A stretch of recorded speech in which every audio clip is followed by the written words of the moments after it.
Napakabilis po talaga ng panahon, ano? Ngayon po ay nasa year-end Thanksgiving celebration na tayo. Parang kailan lang. Pero ito po, patapos na po ang taon, pero tunay nga po ang nakikita natin all those 12 months na dumaan sa ating mga buhay. Ang alam natin, meron po mabuting Diyos, meron makapangyarihang Diyos, sinamahan tayo, hindi tayo pinabayaan. Amen po ba? Yun po ba ang patotoo ng bawat isa sa atin na mayroon tayong Diyos, katulad po ng inawit natin. Surely, sabi nga doon, your goodness, yung pagsama ng Panginoon, yung pagsama ng kanyang kabutihan, sabi nga ng aklat ng Deuteronomy, ang sabi po doon, yung kabutihan ng Diyos ay nag-overtake pa po sa atin. So ganun po kabuti ang ating Panginoon na talagang sa bawat sandali na nare-recognize natin ang kanyang presence, kasama natin siya, ang makikita natin ay pawang kabutihan ng Diyos. Minsan pa po, palakpakan po natin ang ating Panginoon. Hallelujah! And welcome po sa ating pong gawain ng ating Thanksgiving service. Ito po yung ating taunang pagbabalik ng pasasalamat sa lahat ng ginawa ng Diyos sa buhay ng bawat isa sa atin. Kaya ngayon pong araw na ito, halingin ko po kayo na tumayo at hilingin makibasa sa ating pong screen, sa ating pong passage. Luke chapter 8 verses 43 hanggang 48. And again, babasahin po natin ito both in Tagalog and in English. Okay, handa na po kayong sumabay na bumasa? Handa na po? Handa na po? Parang mahina pa po. Handa na po ba kayo sumabay sa magbasa? Amen. Yan, praise God. Para po sa Lord. Sabay-sabay po nating basahin mula po sa verse 43. Kabilang sa mga ito ang isang babaeng 12 taon nang dinudugo at hindi mapagaling ni numan. Naubos ng lahat sa kapapagamot ang kanyang kabuhayan. Lumapit siya sa likuran ni Jesus at humipo sa palawit ng kanyang damit at pagdakay tumigil ang kanyang pagdugo. Nagtanong ngayon si Jesus, sino ang humipo sa akin? Nang walang umamin, sinabi ni Pedro, Guro, naliligid po kayo at sinisiksik ng mga tao. Ngunit sinabi ni Jesus, may humipo sa akin. Naramdaman kong may bisang lumabas sa akin. Nang malaman ng babae na hindi pala nalingid ang kanyang ginawa, siya'y nanginginig na lumapit at nagpatira pa sa paanan ni Jesus. Pagkatapos, sinabi niya sa lahat ng naroon kung bakit niya hinipo si Jesus at kung paano siya gumaling agad. Sinabi sa kanya ni Jesus, Anak, pinagaling ka ng iyong pananalig sa akin, umuwi ka na at ipanatag mo ang iyong kalooban. Basahin din po natin sa English. And a woman was there who had been subject to bleeding for 12 years, but no one could heal her. She came up behind him and touched the edge of his cloak, and immediately her bleeding stopped. Who touched me? Jesus asked. When they all denied it, Peter said, Master, the people are crowding and pressing against you. But Jesus said, Someone touched me. I know that power has gone out from me. Then the woman, seeing that she could not go unnoticed, came trembling and fell at his feet. In the presence of all the people, she told why she had touched him and how she had been instantly healed. Then he said to her, Daughter, your faith has healed you. Go in peace. Tayo po'y manalangin sa Diyos. Father God, salamat po sa katotohanan that everyone who comes to you in faith, they will not be denied your favor. Sa loob ng isang taon, O Diyos, you have been faithful to us, O God. Sa bawat isa sa amin na lumapit sa iyo, inabot ka, hinipo ka ng may pananampalataya. We believe that power was released from you, O God. Doon sa mga lumapit sa iyo ng may pananampalataya, naranasan namin ang iyong pagkilos. And you want us, O God, to speak up for you. You want us to speak for what you have done for all of us, O God. Kaya sa oras pong ito, Lord, I pray that your word, Lord God, will give encouragement to one another, Lord. Na sa bawat mga ginagawa mo sa aming mga buhay, O Diyos, ipapahayag namin na mayroon kaming mabuting Diyos na gumagawa sa aming mga buhay, sa aming kalagitnaan, all the days of our lives. And we will not be silent of your goodness in our lives, O God. Kaya salamat, O Diyos. I pray, Lord, that your power, Lord, that your word will come in power to your servants, Lord God. And this following year, Lord, marami ang magsasalita, marami ang tatayo, magpapahayag ng mga dakila mong gawa, sapagkat ipapatotoo namin, buhay ang aming Diyos, gumagawa sa aming buhay, binabago ang aming buhay, at patuloy na magbabago pa ng maraming buhay na papahayagan namin ng iyong salita ayon sa iyong kapangyarihan. Maraming salamat, O Diyos. Ito po ang aming sama-samang panalangin sa makapangyarihang pangalan ng aming Panginoong Hesus. Amen. Makaupo na po kayo. Purihin po ang ating Panginoon. Hallelujah. Amen. Praise God. Welcome po muli sa ating pong Thanksgiving service. At ito po ang ating paraan upang alalahanin, ibalik sa Panginoon ang lahat ng mga ginawa niya sa atin, na nandoon yung kagalakan, pinapupurihan siya. For the last 12 months, anuman yung ating mga pinagdaanan, mga sitwasyon na ating kinapalooban, kung yan man ay mga problema, yan man ay yung mga panahon na tayo'y mayroong mga pangangailangan, idinulog natin sa Panginoon. Kung yan man ay karamdaman, ano man yan. Ngunit, sa ating paglapit sa Diyos, nakita natin na hindi tayo binigo ng Diyos. Dahil tayo lumapit sa Kanya ng may pananampalataya, dahil alam natin na merong Diyos na tumutulong sa lahat ng lumalapit sa Kanya, tumutugon sa lahat ng ating mga pananalangin ayon sa ating pananampalataya. Now, anong nais naman ng Diyos sa bawat pagtugon niya sa ating mga pangangailangan, sa bawat pagtagpo niya sa ating pangangailangan? Ano naman ang hinahanap ng Diyos sa bawat isa sa atin? Simple lang naman po ang gusto ng Diyos, mga kapatid. Mula sa ating mga puso, kung naranasan natin ang kabutihan ng Diyos, ipahayag natin ang kabutihan ng Diyos. Huwag nating ipahiya o huwag nating ikahiya na mayroong ginawa ang Panginoon sa atin. Kundi ipatotoo natin na ang Diyos ang gumawa nito sa atin. Amen po ba? Yan lang po ang kalooban ng Panginoon. At yan po'y makikita nating maliwanag dito po sa bahaging ito ng banal na kasulatan na atin pong binasa. Dito po sa Luke chapter 8, verses 43 hanggang 48. Alam ko po na marami sa inyo ay very familiar na po sa tagpong ito about a woman na meron po siyang problema sa kanya pong kalusugan. Meron po siyang 12 years na patuloy na pagdurugo. Meron siyang bleeding na hindi for 12 years, tuloy-tuloy. Hindi ho madali itong pinagdadaanan na ito ng babae. Pero sabi, sinubukan na po niya ang lahat ng mga bagay. Lahat na maaari mga kaparaanan para siya gumaling. She consulted lahat ng mga possible experts na alam niya na pwedeng lapitan, puntahan, para ikonsulta yung kanyang mabigat na karamdaman.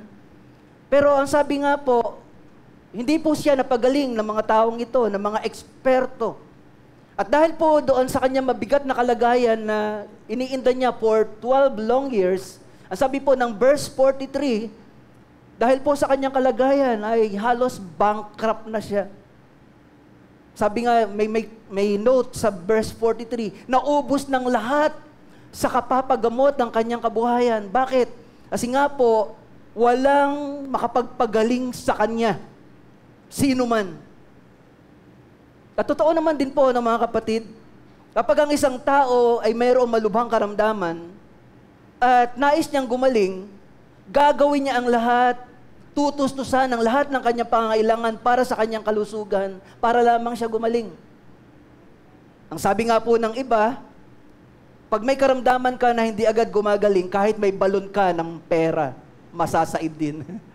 Kaya parang ganito, naging kalagayan ng babaeng ito for 12 long years. Mabigat yung kanyang pinagdadaanan at dahil doon sa mahabang panahon na sinubukan niya na ang lahat, kinonsulta niya na ang lahat ng dapat konsultahin. Pero dahil mahabang panahon, puro gastos pero walang nangyayari, Ang sabi po, naubusan na siya ng pera. Pero isang magandang bagay sa babaeng ito, she did not lose her hope para gumaling. Kahit marami na siya kinonsulta, hindi pa rin po siya basta-basta nag-give up. Kapag ang babaeng ito, when she heard about Jesus, when she heard about the miracles that the Lord Jesus is performing sa ibang mga lugar, at daraan ng Panginoon doon sa kanilang lugar, nagkaroon siya ng panibagong pag-asa. Dahil sa naririnig niya mga dakilang gawa ng ating Panginoon, ano ba't maraming mga tao ang sumusunod sa Panginoon, saan man siya magpunta. And this time, pupunta siya sa lugar ng babaeng ito. Kaya isa siya sa mga taong naroroon at nakikisiksik para lamang makalapit sa ating Panginoong Hesus. Isa siya sa nag-abang sa Panginoon sapagkat ang sabi, darating ang Panginoon sa lugar na yon. So matyaga siya naghintay. At ito po ay pagpapakita ng kanyang matatag na pananampalataya sa ating Panginoon. Na minsan, di ba, kahit na may mga panalangin tayong hindi agad dinirinig ng Panginoon, o maaaring marami tayong mga pangangailangan, may problema, ginawa na natin ang lahat ng paraan, tapos wala pa rin katugunan. Pero dahil andyan ang Panginoon, hindi tayo basta-basta nag-give up. Alam natin, may magagawa ang Panginoon. At itong babaeng ito, sa kanyang pananampalataya sa Panginoon siya kumapit. Ang totoo, makikita natin yung katapatan at masasabi natin na yung strength ng kanyang faith sa Panginoon ay makikita sa pamamagitan ng kanyang pahayag na ang sabi, mahipo ko lang yung laylayan ng damit ng aking Panginoon. Gagaling ako. Yun yung kanyang declaration sa kanyang faith. Yung iba kailangang mahipo pa sila ng Panginoon. Pero siya, ang idea niya, kahit laylayan lang, hindi na ako mahipo ng Lord. Ako na lang ang makahipo sa laylayan niya. Hindi na ako mahipo ng Lord. Okay lang, kasi alam ko, pag ako humipo sa Panginoon at kahit laylayan lang ng damit ng Panginoon, kaya akong pagilingin ng Panginoon. So ganon katindi yung faith ng babaeng ito. Ganon kalakas ang kanyang pananampalataya sa Panginoon at bakit nga naman hindi? Nasubukan niya na ang lahat. Talagang kumbaga no choice na siya. Talagang kailangan, Lord, ikaw na lang ang aking huling, di ba? Ganon naman ang iba. Gagawa muna ng lahat ng paraan sa kanyang sariling kakayanan at sasabihin niya, Lord, wala na po ako ibang masulingan, ikaw na lang. Lang, yun nga po ang problema na nababaliktad. Nahuhuli ang Panginoon na supposed to be. Tinuturuan tayo ng Panginoon na kapag meron tayo mga suliranin, siya ang lapitan natin unang-una. Siya ang sangguniin natin upang ang ating mga hakbang ay ayon sa kanyang kalooban. Pero minsan, dahil andyan pa yung mapapagdependihan natin, yung ating kayamanan, kaya nga sabi ng banal na kasulatan, mahirap para sa isang mayaman na makapasok sa kaharian ng langit. Tandaan niyo po, hindi sinasabi ng Panginoon na ang kayamanan ng hadlang. O hindi, parang sinasabi na pag mayaman ka, hindi ka makakapasok ng langit para against sa Panginoon sa mayayaman. Hindi. Ang nagiging problema kasi kapag ang isang tao ay mayaman, hindi niya makita yung pananampalataya sa Diyos. Kaya minsan, kailangan iparanas ng Lord yung bankruptcy financially para makita natin na mayroong Diyos na talagang yun lang ang dating dapat pagdependihan. At ito yung kwento ng babaeng ito.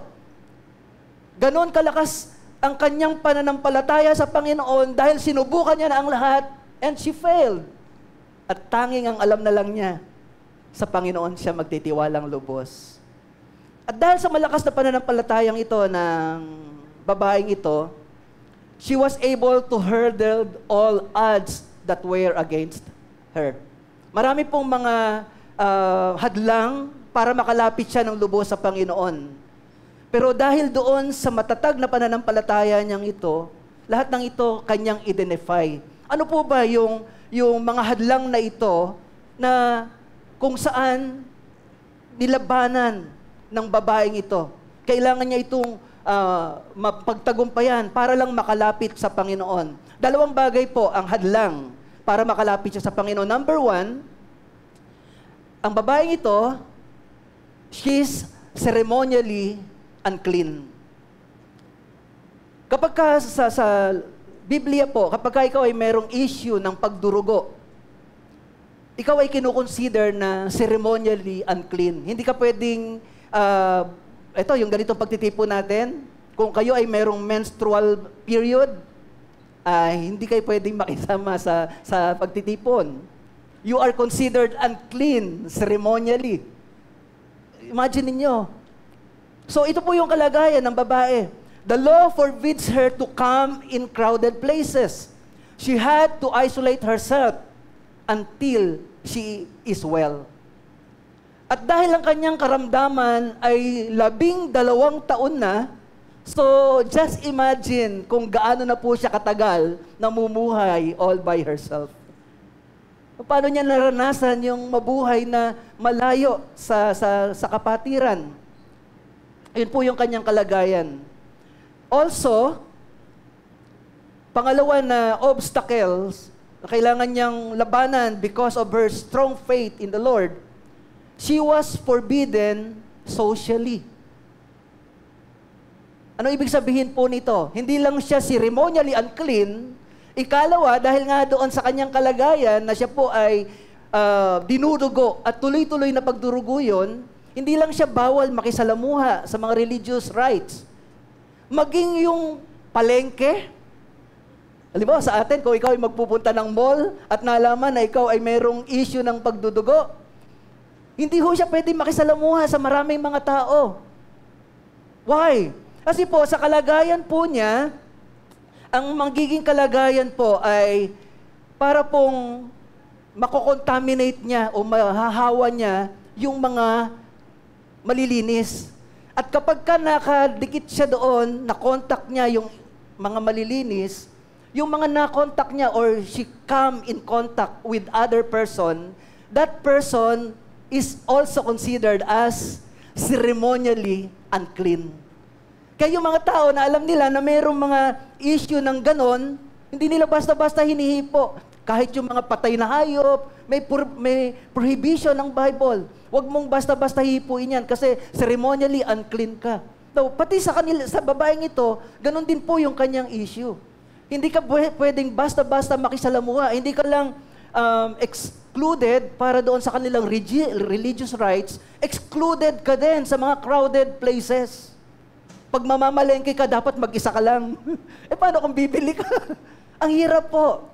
No, tingnan niyo po mabuti ito para maunawaan niyo po ang sitwasyon ng babae. Ito po'y maintindihan natin nung dumating po sa atin yung panahon ng COVID. Natatandaan niyo yung issue ng COVID? Noon po, kapag ang isang tao ay may COVID, nagkakaroon po ng contact tracing. Natatandaan niyo, ano? At doon sa contact tracing na yan, lahat ng nakasalumuhan ng tao na yon, i-consider po sila na carrier. Ibig sabihin, damay-damay na. So, i-trace po yan, i-isolate yan. Ganon ang sitwasyon ng babaeng ito. Kaya noon, natatandaan ko po, kahit may mga gusto ng umubo, dahil nauubo na, pinipigil yung ubo. O kasi pag narinig kang umubo, pwede kang, ay, naku, may COVID na agad ang tawag sa ubo noon eh, no? Oo. Kaya ano gagawin mo? Pipigilin mo yung sarili mo. Kasi ayaw mo ma-isolate. Lalayuan ka ng mga tao. Kahit pa pamilya mo, ilalayo ka ng gobyerno sa pamilya mo. Ganun po katindi nung panahon ng COVID. Lalayuan ka ng mga tao. Kaya nauso po yung social distancing para hindi na po makahawa. Isa lang na may ubo, pag nadikit ang iba, damay-damay na.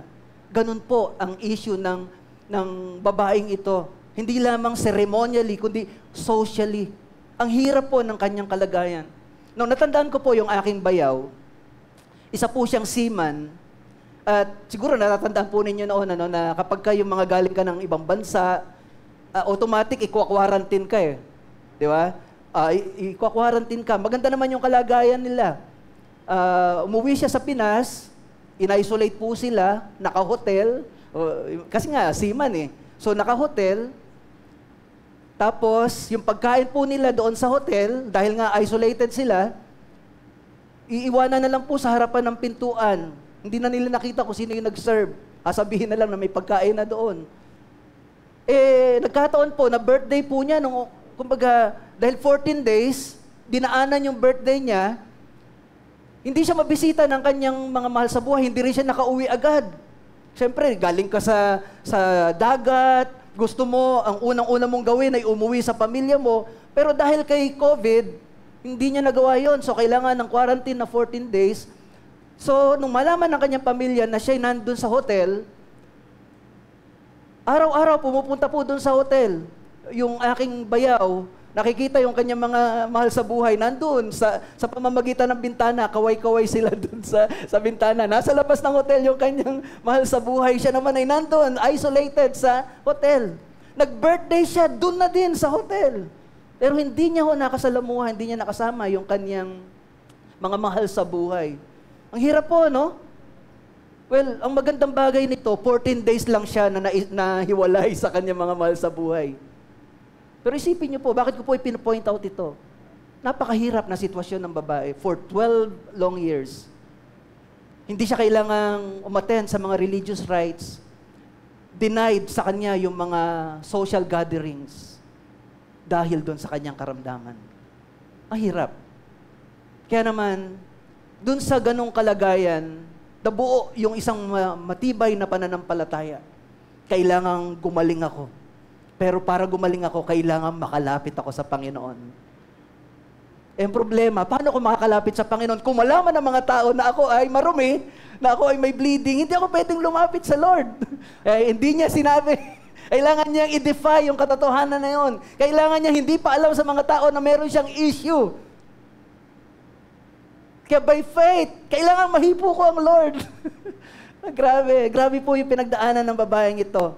So itinago niya po yung kanyang condition sa crowd, tinago niya ito sa mga religious leaders para lamang makalapit siya sa Panginoon. At alam naman natin ang nangyari, nung lumapit ang babaeng ito, gumaling siya ayon sa kanyang pananampalataya at hindi ito nalingid sa ating Panginoon. Tama po ba? Alam ng Panginoon na gumaling siya. Kaya ang Panginoon, nagtanong ang Panginoon, sino ang humipo sa akin? At dito po sa bahaging ito po talaga yung ating point ng gagawin ngayong gabi, ngayong hapon. Kasi nung nagtanong ang Panginoong Hesus dito, sabi niya, sino ang humipo sa akin? Ito pong pagtatanong ng Panginoong ito, hindi po ito nangangahulugan na hindi alam ng Panginoon kung sino yung humipo sa Kanya. Amen po ba? Dahil ang Panginoon, dahil sa Kanyang palaging kaugnayan sa ating Diyos Ama, ipinapahayag ng Diyos Ama ang lahat ng bagay sa Kanya. Walang bagay na nalilingid sa ating Panginoon dahil ganoon ang lapit ng ugnayan niya sa ating Ama. Kaya dito sa pagkakataong ito, yung alam niya may lumabas na kapangyarihan sa Kanya, alam din niya kung sino yung kumuha ng kapangyarihan na yon. Pero ang tanong, bakit pa siya nagtanong?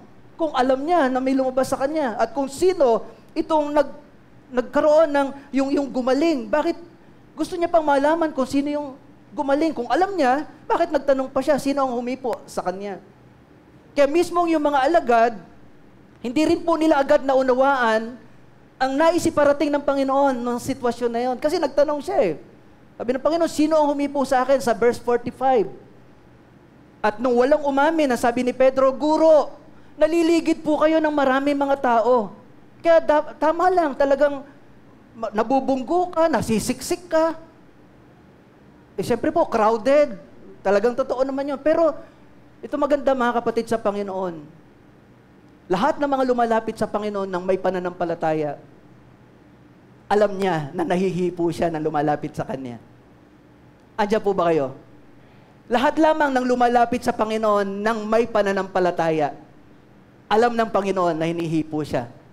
Kaya kahit na maraming lumalapit sa Panginoon, kahit na maraming mga gawain, pero yung lumalapit na yon, walang pananampalataya. Nasisiksik lang nila ang Panginoon, pero walang nararanasan ng Panginoon na anumang kapangyarihan na napupunta doon sa walang pananampalataya na yon. Kasi ang Diyos tumutugon ayon sa pananampalataya ng lumalapit sa Kanya. Amen po ba? Kaya kayo na lumalapit sa Panginoon sa pananampalataya, definitely, God is working in your favor. Amen po ba? Palapakan po natin ang Panginoon. Kung kayo lumalapit sa Panginoon by faith, hindi kayo i-deny ng Lord. Andiyan ang power ng Panginoon. Sabi ng aklat ng awit, God does not withhold good things to those whose walk is righteous before Him. Yung paglakad pa lang sa katuwiran ng Diyos, hindi niya na i-deny yung kanyang kabutihan. Lalo na kapag lalapit ka pa sa Kanya by faith.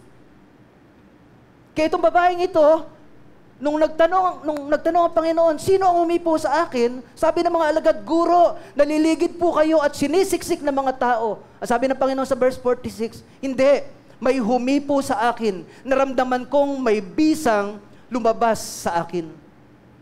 Sa kabila ng maraming mga lumalapit sa Panginoon, alam niya ang merong hipo ng pananampalataya at alam niya rin ang lumalapit na walang hipo ng pananampalataya. Amen? Pero ang maganda, everyone who comes by faith in the Lord, definitely, may ginagawa ang Panginoon. May ginagawa ang Panginoon sa lumalapit sa Kanya ng may pananampalataya. At dahil ang babaeng ito ay lumapit sa Panginoon ng may pananampalataya, naranasan niya ang biyaya ng Diyos. Naranasan niya ang kapangyarihan ng Diyos. Kaya nagtanong ang Panginoon, sino ang humipo sa akin?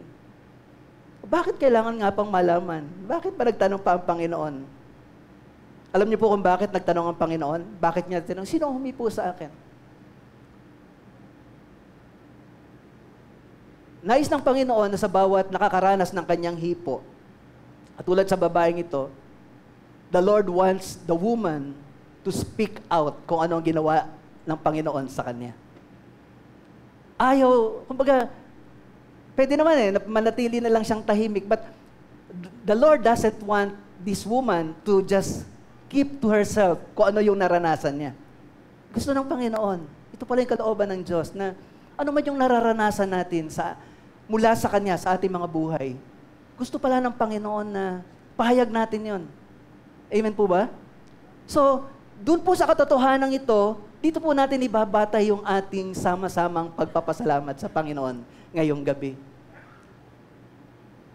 Dahil nung pagkatapos na lumapit ang babaeng ito sa pananampalataya, nakita natin na naranasan niya ang pagkilos ng Panginoon. Ngunit, nais ng Panginoon na yung nakaranas ng kanyang pagkilos, nais ng Panginoon na ipahayag din ng merong pagpapasalamat yung naranasan nila mula sa ating Panginoon.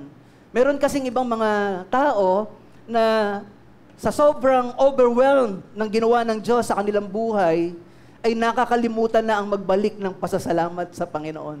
Sa totoo lang. Meron mga ganun tao, no? After na lahat ginawa na, tapos nung nagtiwala, Lord, ikaw na lang talaga ang aking pinagtitiwalaan. At nung ginawa naman ng Panginoon, dahil na-overwhelmed, tuwang-tuwa sa ginawa ng Panginoon, nakakalimutan ng magbalik ng pasasalamat sa Panginoon. So tonight, I will give you 3 reasons from the Scripture why we have to give thanks to God. Number 1, 3 reasons bakit kailangan mong magpasalamat sa Panginoon. First, God is expecting each and every one of us to give thanks to Him. Inaasahan ng Panginoon na sa bawat mga tinanggap nating pagpapala ay marunong tayong magbalik ng pasasalamat sa Kanya. Amen po ba? Yun po yung nakita natin sa ating Panginoong Hesus. Pwede na naman na hindi niya na yun intindihin, gumaling na siya, okay na yun. Well, tandaan niyo po, hindi po KSP dito ang Panginoon. Di ba yung mga KSP, yung parang papansin, para malaman nilang ako nagpagaling, sino yung gumaling dyan? Di ba? Hindi ganoon ang Panginoon. Hindi yun ang issue ng Panginoon dito. Ang nais ng Panginoon sa atin ay ma-develop yung grateful heart sa atin. Na sa bawat mga ginagawa niya, mga mabubuting bagay, matutunan natin na ibalik natin sa Kanya. Kahit pasasalamat lang ay sapat na sa Panginoon. Hindi niya tayo sinisingil sa lahat ng ating mga nararanasan sa Diyos. But God is expecting that we be grateful, that we be thankful for whatever He has done in our lives. And sadly, maraming mga tao ay hindi ganito ang kalagayan. Na kung hindi pa sinabi ng Panginoon, sino ang humipo sa akin? Hindi pa magsasalita ang babaeng ito. Na para bang every time na merong maglilid ng testimony, sino ang merong patotoo sa Panginoon? Naghihintay tayo. Samantala sinasabi natin, the Lord has done many good things in our lives. Pero, naghihintay tayo. Sino ang tatayo? Why? Kasi gusto ng Panginoon, kaya pala niya tinanong, sino ang humipo sa akin? Kasi gusto ng Panginoon, may tumayo para sa Kanya. Magpasalamat para sa Kanya. Dahil meron siyang ginawa doon sa babae na yon.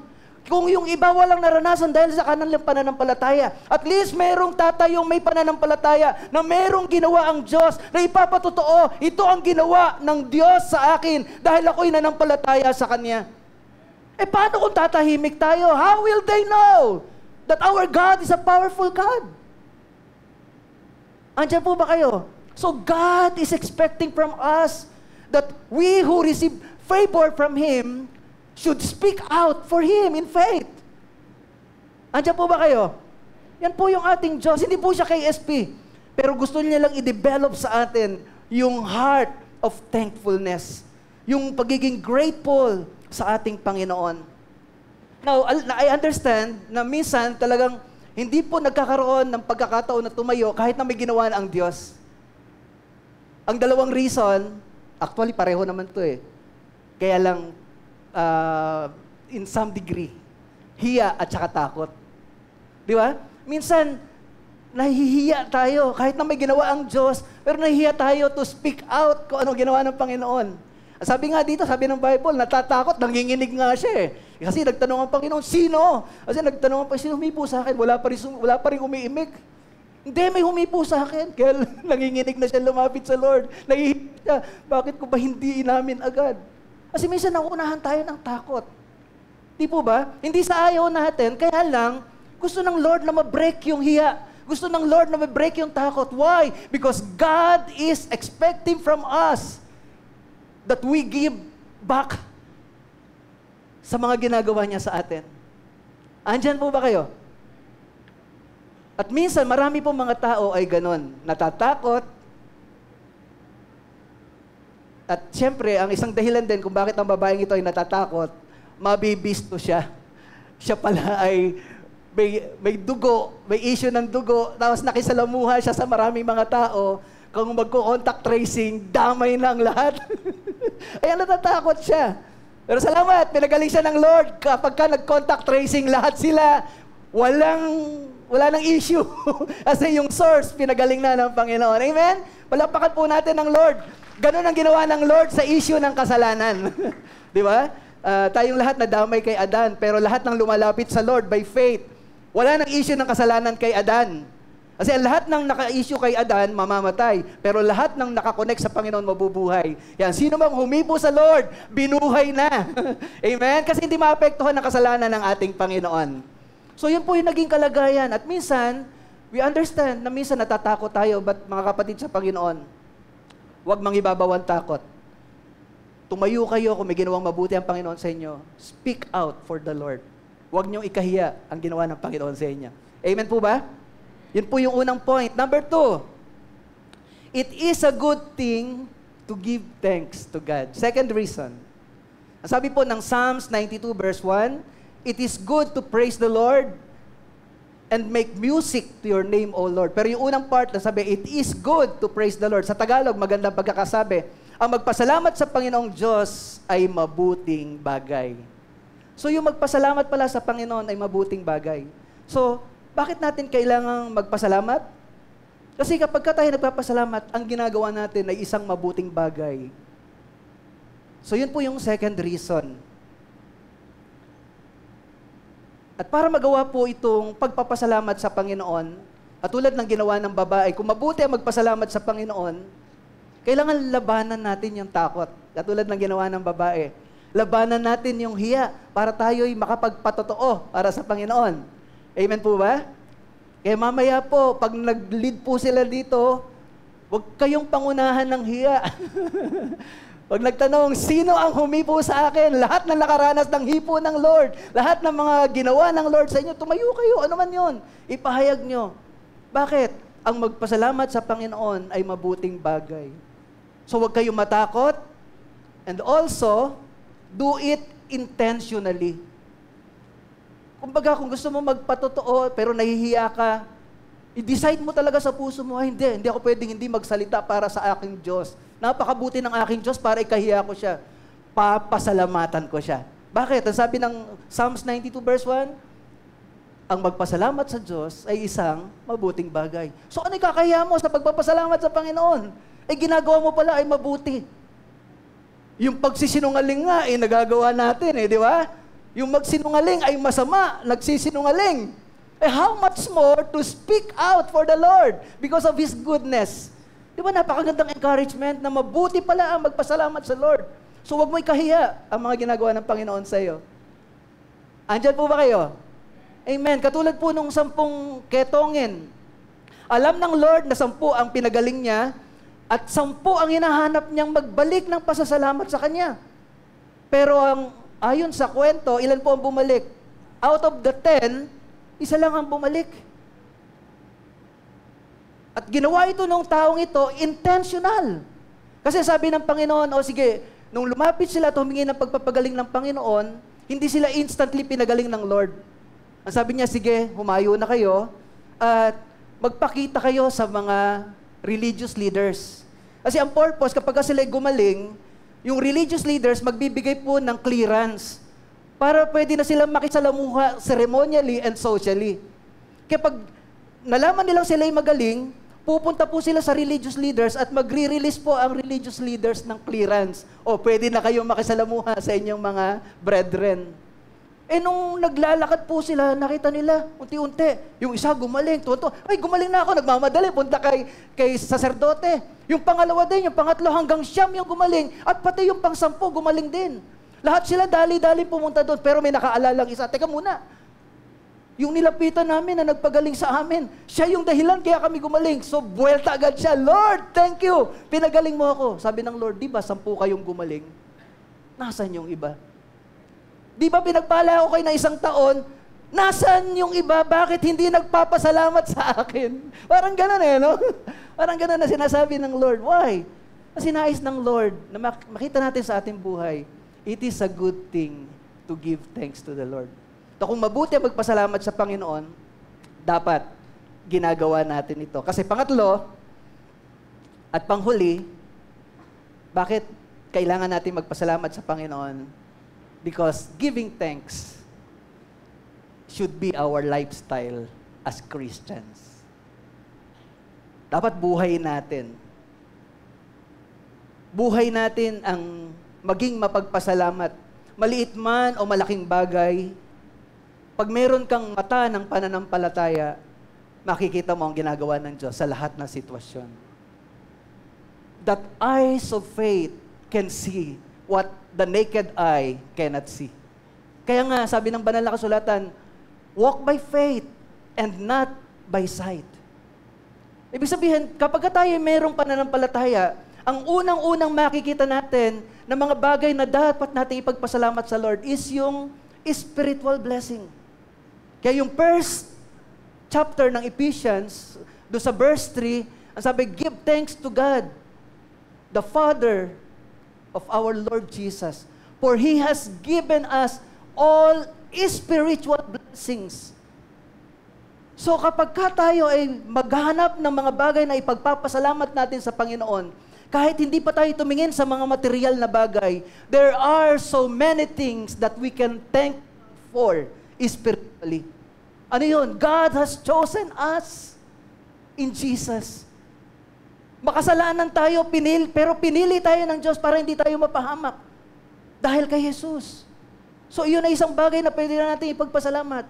Yung tayo ay makasalanan na dapat tayo parusahan, pero sabi ng Diyos, hindi. Kung ikaw ay nananalig sa aking anak, pinatawad ko na ang iyong kasalanan. So, ang daming mga spiritual blessings na dapat nating ipagpasalamat. Ngayon, kung meron tayong spiritual eyes para makita yung mga ginagawa ng Diyos sa atin, even yung mga smallest things.